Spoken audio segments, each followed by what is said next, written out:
Meus queridos irmãos e irmãs, grande alegria celebrarmos o Natal do Senhor. Porque ao celebrarmos o Natal do Senhor, nós estamos realizando aquilo que é o sonho de Deus, o projeto de Deus para nós, que é, como nós ouvimos no Evangelho que acaba de ser proclamado, acolher a palavra que se fez carne e habitou entre nós. Vamos entender a profundidade do Evangelho que nós acabamos de ouvir. Primeiro, vejam só, tudo o que existe na palavra de Deus. As pessoas têm uma ideia, uma visão,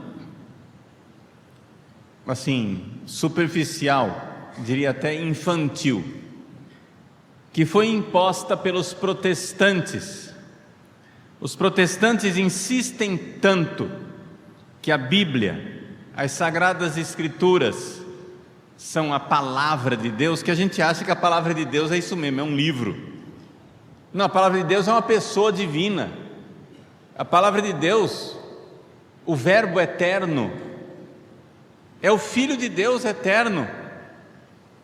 E Deus criou o mundo na sua palavra.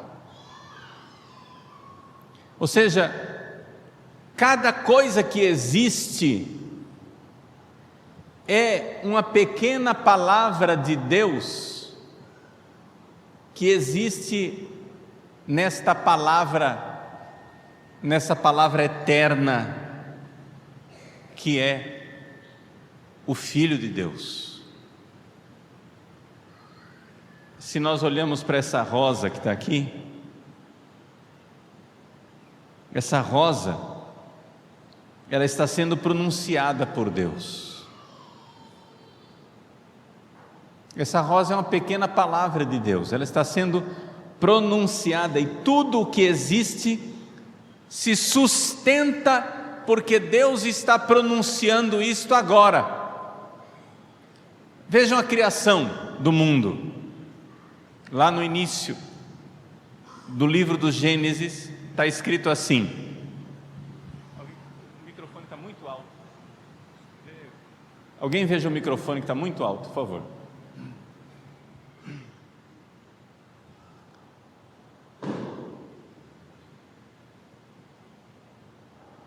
A questão de nós olharmos para as coisas que existem e entendermos que Deus está sustentando isso agora. Lá no livro do Gênesis, como é que Deus fez as coisas? Ele disse: faça-se a luz. E a luz se fez. O que quer dizer isso? O ato de pronunciar faz com que as coisas existam. Não é que Deus disse assim: faça-se a luz. Aí um anjo foi lá, pegou uma caixa de fósforo, né? E fez a luz acontecer. Não é que Deus disse: faça-se a luz, e alguém teve que obedecer, foi lá e fez. Não, o ato de pronunciar faz com que a coisa exista. Eu existo, eu estou aqui diante de vocês, porque Deus está me pronunciando neste momento. Deus está me sustentando no ser ao pronunciar a minha existência. É por isso que nós temos todos um nome secreto, um nome que só é conhecido por Deus e que a gente vai conhecendo aos poucos enquanto vai vivendo. Eu não sabia, por exemplo, quando era criança eu pensava em ser padre, mas eu não sabia o que era ser padre.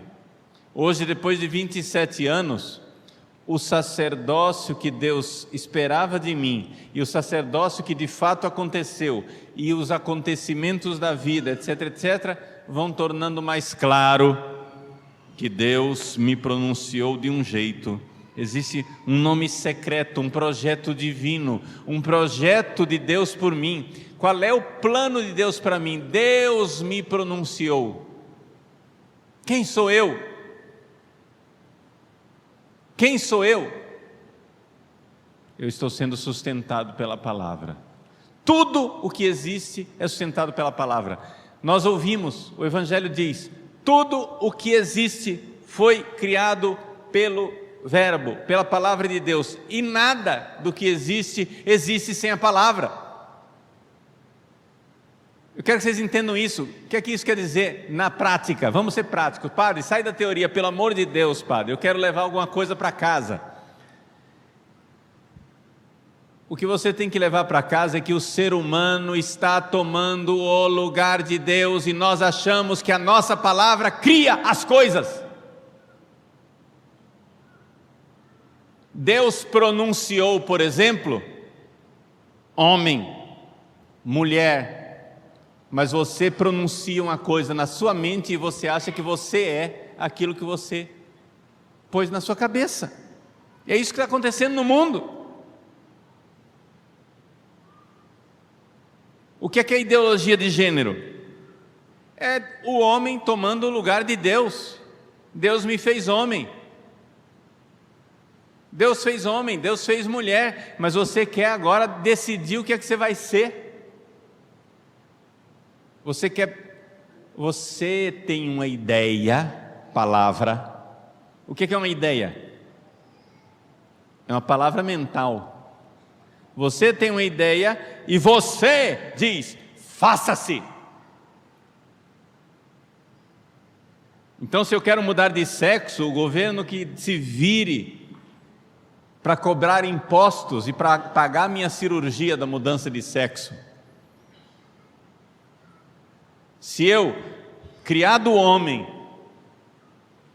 não quero saber de mulher, bom, a sociedade que se vire para agora aceitar a palavra que eu, Todo-Poderoso, decidi. Faça-se. Meus irmãos, a nossa vida é buscar qual é a palavra que Deus pronunciou sobre nós. E como nós estávamos perdidos, e isso acontece desde o início, desde Adão e Eva. Adão e Eva foram os primeiros que, ao invés de ouvir a palavra de Deus, quiseram decretar. Não como Deus diz e pronuncia, mas como eu quero. Deus faz mandamentos, eu não quero obedecer o mandamento de Deus, eu quero fazer do jeito que eu quero. Lúcifer é assim. E assim foram Adão e Eva pela sedução de Lúcifer. Deus teve misericórdia de nós e mandou o seu Filho.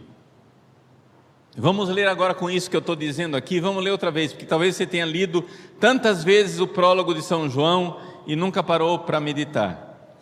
A palavra estava no mundo. Para pensar, isso é o versículo 10, a palavra estava no mundo. Versículo 14, e a palavra se fez carne e habitou entre nós. Mas que contradição é essa, padre? Se a palavra já estava, como é que ela veio e habitou? Ela estava no mundo, mas ela veio e habitou. Como assim? Porque ela já estava na criação, mas a nossa desobediência não presta atenção para a palavra da criação. A gente tem que agora prestar atenção pela palavra da redenção. Explico. Medita. A palavra estava no mundo. O mundo foi feito por meio dela. Ou seja, o Filho eterno, Pai, Filho e Espírito Santo, o Pai pronuncia a sua palavra na criação, e o Filho, quando Deus diz faça-se, os astros, os planetas, os minerais, os vegetais, os animais, o ser humano, tudo isso foi pronunciado por Deus. O mundo foi feito por meio dela, mas o mundo, esse é o problema, aqui vem o pecado, o mundo não quis conhecê-la. Desde Adão e Eva, o ser humano voltou as costas para a verdade de Deus que está no ser das coisas. Meus queridos, existe uma verdade no ser das coisas. Não tem movimento político, não tem movimento ideológico, não tem passeata, não tem greve, não tem ideologia, não tem nada que possa mudar o ser das coisas. Podem fazer passeata do orgulho gay quanto quiserem, o homem continuará sendo homem, a mulher continuará sendo mulher, e só existem dois sexos e as crianças nascem da união desses dois sexos, ponto. Podem, rebeldes, não aceitar a palavra que está lá na criação. A palavra está lá na criação, Deus criou homem e mulher. Estou dando exemplo da ideologia do gênero, mas isso vale para muitas outras coisas, vocês estão entendendo? Isso vale para tudo que a gente inventa de pecado, porque pecado é sempre uma desobediência das coisas que Deus criou, que Deus fez. O homem rebelde não aceita as coisas que Deus fez. A palavra está no mundo, o mundo foi feito por meio dela, mas o mundo não quis conhecê-la. Qual é a consequência disso? Se eu me revolto contra a palavra de Deus que está no ser das coisas, eu estou cortando o galho no qual eu estou sentado. Eu estou cortando o galho no qual eu estou sentado. Deus está, é como se a lâmpada se revoltasse contra a fonte de energia que sustenta a luz dela. É como se o rio se revoltasse contra a fonte, a nascente do qual saem as suas águas. O ser humano que se revolta contra Deus, e não somente o ser humano, Lúcifer, Satanás, se revoltando contra Deus, você está se revoltando contra o mais íntimo do seu ser, de você mesmo, porque você está se revoltando contra a origem daquilo que te sustenta no ser.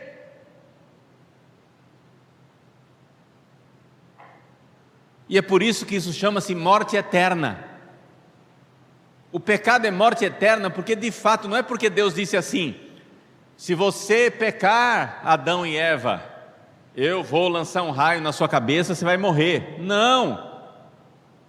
A consequência do rio que peca contra a sua nascente é secar. A consequência do ser humano que peca contra Deus é morrer de morte eterna. Não tem como. Ele sustenta você no ser e você revoltado diz: não, mas tem que ser do jeito que eu quero. E eu, como é que eu fico?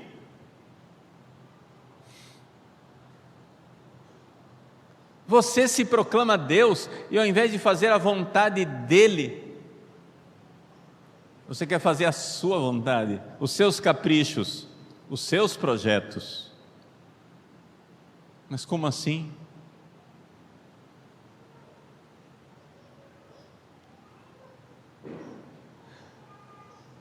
Veio para o que era seu. Isso quer dizer o quê? Que nós pertencemos ao Filho, nós pertencemos à palavra, Ele é o nosso Senhor. Eu não me pertenço, eu sou pronunciado por Deus, eu sou de Deus, Deus me sustenta no ser, eu não sou fonte do meu próprio ser. Quando o homem se rebela e diz não a Deus, eu mando em mim, eu sou dono do meu nariz, o que é que eu estou fazendo?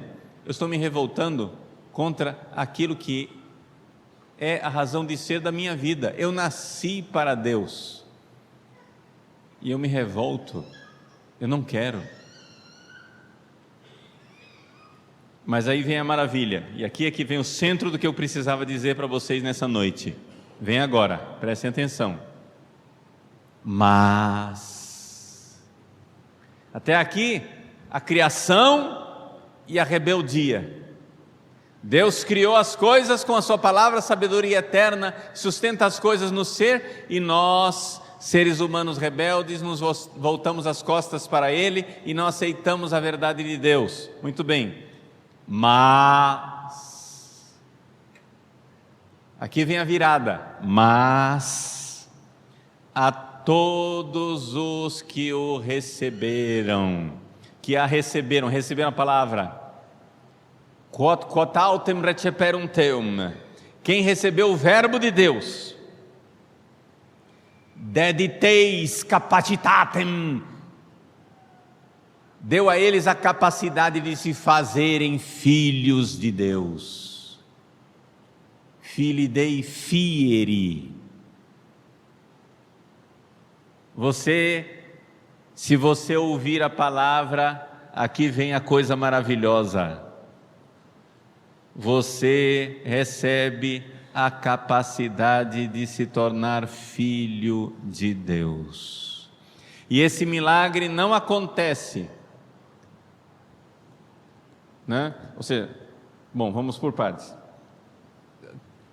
E isto aos que acreditam no seu nome, aos que creram no seu nome. Então é a fé. O que é receber essa palavra? É ter fé no Filho eterno, é ter fé em Jesus nascido nesta noite de Belém. Ele é a palavra eterna do Pai. Eu tenho que ter fé, e quem crer nessa palavra nasce como filho de Deus. Non ex voluntate carnis, não da vontade da carne, do ser humano.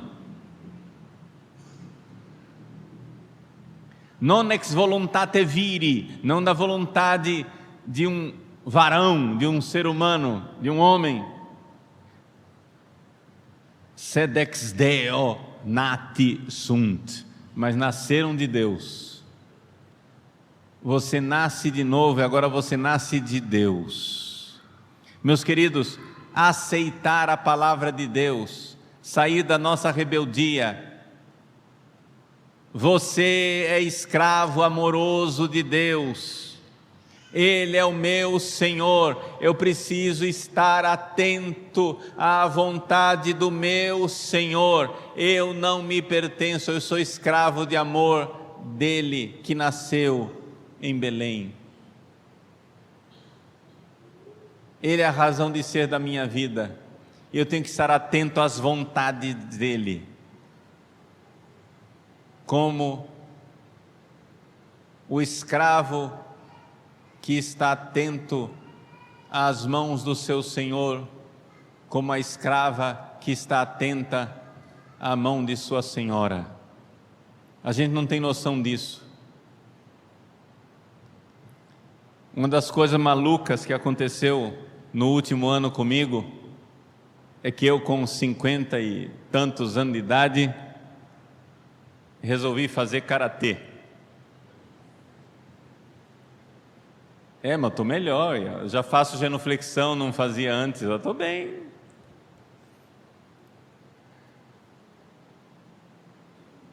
Uma das coisas impressionantes no karatê, que é uma cultura oriental pagã, cultura japonesa é pagã, não é cristã, mas é que a gente ocidental perdeu a noção do que é um escravo e que é um senhor.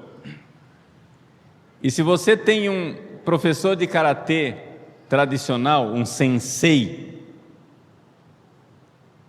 ele é um senhor, e o aluno é uma espécie de escravo, atento à mão do seu senhor. Eu fico impressionado na aula de karatê.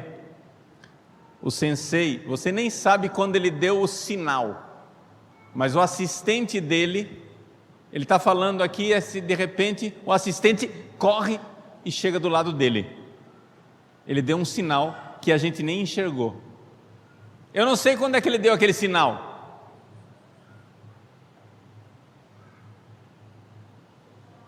Mas como ali eu aprendi o salmo, como o escravo tem as mãos, tem os olhos atentos, fixos na mão do seu senhor. O menor sinal do sensei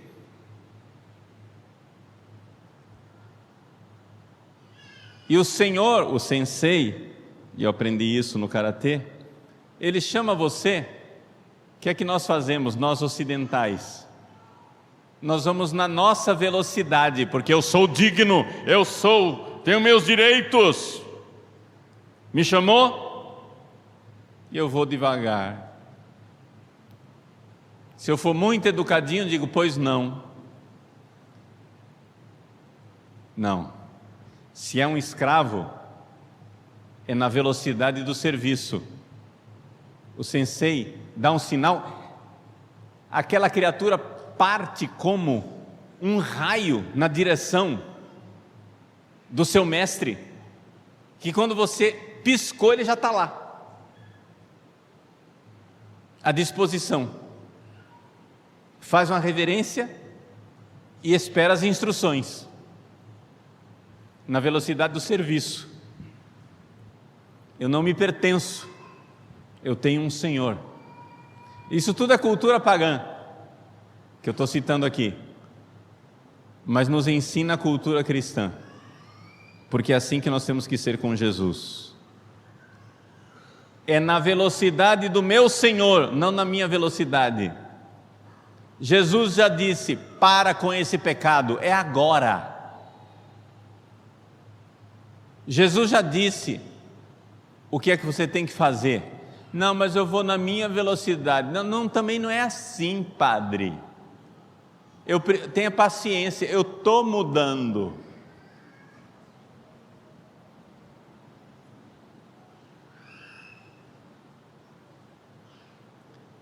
Você se sente dono da sua vida, você não é dono da sua vida. Você não se pertence, você tem um Senhor. O seu Senhor nasceu. Ele é a raiz do seu ser. Esta criança que nasceu em Belém sustenta o universo. Esta criança é a razão de ser das galáxias distantes. É a razão de ser das árvores lá fora. É a razão de ser das nuvens. É a razão de ser de todos. Ele é a razão de ser. É para Ele, por Cristo, com Cristo e em Cristo.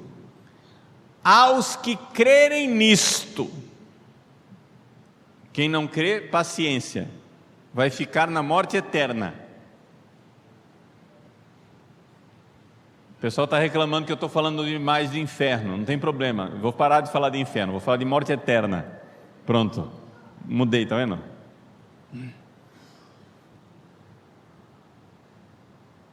Quem não crer ficará na morte eterna, porque está negando a fonte do seu ser. Mas àqueles que o receberam, deu a eles o poder de se tornarem filhos de Deus. Aqueles que creram no seu nome, mas não se tornaram filhos de Deus, e não nasceram do sangue, non ex sanguinibus, nequo ex voluntate carnis, nequo ex voluntate viris, sed ex Deo nati sunt. Não foi do sangue, nem da vontade da carne, nem da vontade do varão, mas nasceram de Deus. Você nasce de novo, faça a vontade de Deus que você nasce de novo. Abandone seus pecados, vá para o confessionário, você nasce de novo. Você não se pertence, você não é dono da sua vida. Para de lerdeza, fique atento à mão do seu Senhor. Você não existe para você. Você não nasceu para nada do que são seus projetinhos.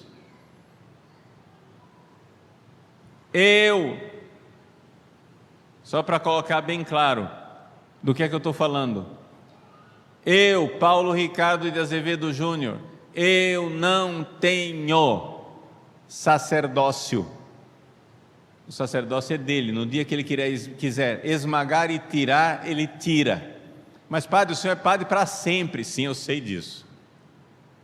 Eu sei disso. Ninguém tira a ordenação sacerdotal. Mas a igreja pode tirar o sacerdócio de alguém. É o exercício, não pode? Pode. Eu tenho que entender isso. Tenho que entender que eu pertenço a Jesus, eu não me possuo. Eu tenho que entender que a minha saúde não me pertence. No dia que Ele quiser tirar, Ele tira. Eu tenho que entender que o meu nome não me pertence. No dia que Ele quiser jogar na lama, Ele joga. Eu tenho que entender que os meus bens pessoais não me pertencem. Eu sou escravo atento nas mãos do meu Senhor. Sabe por quê? Ele é meu amigo, eu sou meu inimigo. Não queira fazer a sua própria vontade, porque você é seu maior inimigo. Queira fazer a vontade de Deus. Para dessa estupidez de achar que o que você quer é o melhor para você. Eu não sei o que é o melhor para mim. O meu Senhor é que sabe o que é o melhor para mim. Ele me sustenta no ser, Ele me levará. Quanta gente reclamando da vida, porque perdeu o emprego, porque perdeu a saúde, porque perdeu a família. Ai, e eu como é que eu fico? Meu irmão, a cruz não atrapalha a sua vida. A cruz é a principal realidade da sua vida. Você veio para isso. Você veio para a sua cruz. Não estou dizendo para você ficar procurando cruz. Você veio para ela. Procure acertar na vida, procure. Problemas financeiros, procura trabalhar, pronto, ganha dinheiro. Tem problemas na família, procura unir a família. Tem problema de saúde, vai ao médico, faz karatê, pilates, se alimenta bem, dorme direito. Mas o problema é o seguinte: quando você procura fazer tudo para dar certo, mas todo dia coisas dão errado, sim ou não? Sua vida é igual a minha? Todo dia tem troço que dá errado, sim ou não? A cruz não vem atrapalhar a sua vida. Você veio para isso, abrace, pare de espernear, você não se pertence. Procure fazer tudo para dar certo, mas não preocupa, alguma coisa vai dar errado, e isso não está debaixo do seu poder. A cruz não atrapalha a sua união com Jesus, ela aumenta, se você parar de espernear. Nós viemos para isto. Nós viemos para isto. Nós viemos para amar, gente. Amar Jesus, se unir a Ele. Quem ouvir essa palavra nascerá de Deus. E a palavra se fez carne e habitou entre nós, e nós contemplamos a sua glória, glória que recebe do Pai como Filho unigênito, cheio de graça e de verdade. Meus irmãos, nós vamos agora professar a nossa fé. O credo, no dia do Natal, ele tem uma coisa que na liturgia atual é uma coisa especial do Natal. Na liturgia antiga era em todos os credos. Todo domingo, quando se rezava o credo, se fazia uma genuflexão na hora do et incarnatus est. Agora, paciência, não tem mais, mas tem pelo menos no Natal. Então, como é que nós vamos rezar? Nós vamos rezar o credo quando nós dissermos: e foi concebido pelo poder do Espírito Santo, nasceu da Virgem Maria. Nós vamos parar e nos ajoelhar. E vamos ficar uns momentinhos em silêncio para adorar o nosso Senhor que vem. Como servo, atentos à mão do seu Senhor, faz a vontade dEle. Você não se pertence. Abraça a cruz, adora Jesus, alegria de ser de Jesus. Como a escrava, com os olhos atentos na mão de sua senhora. Como escravo, com os olhos atentos na mão do seu Senhor. Ele é a razão da minha vida, a razão da minha vida veio. Mas veio para aqueles que o receberam crendo no seu nome. Creia, receba, esteja atento aos mínimos detalhes da vontade de Jesus na sua vida, mesmo que sejam vontades que coloquem pelo avesso o que você planejava, o que você queria. A cruz não atrapalha a sua união com Jesus. Você veio para isso. Você veio para se unir a Ele. Essa é a nossa fé.